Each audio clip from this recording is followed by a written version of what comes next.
abonnés de L2A TV, bonsoir et merci de nous préférer pour toujours vous informer.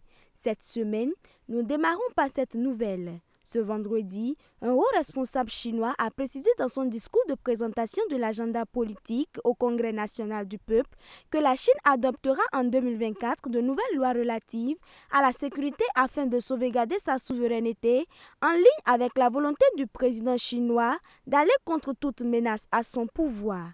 Également, il a indiqué que le gouvernement prévoit de réviser la loi sur l'éducation à la défense nationale et la loi sur la cybersécurité.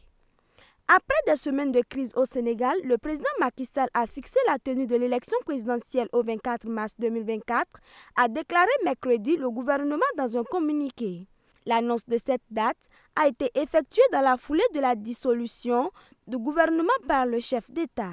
Ce jeudi, le Conseil constitutionnel sénégalais qui fixait la date au 31 mars a accepté celle du 24 mars fixée par Macky Sall, estimant que cela était conforme à l'exigence d'organisation du scrutin avant la fin du mandat du président le 2 avril. Toujours ce mercredi, un avion privé avec 7 personnes à bord s'est écrasé sur un arbre après un décollage raté dans l'est du Burkina Faso, tuant 5 personnes. Les 2 autres passagers ont été blessés selon les autorités. L'avion décollait d'un aéroport local de la ville de Diapaga en direction de la ville de Fada Ngourma lorsqu'il a fini sa course dans un arbre, a indiqué l'agence d'information du Burkina. Les 2 blessés ont été transportés d'urgence dans un centre de santé et les autorités ont ouvert une enquête sur l'accident, a indiqué le ministère des Transports du Burkina Faso dans un communiqué.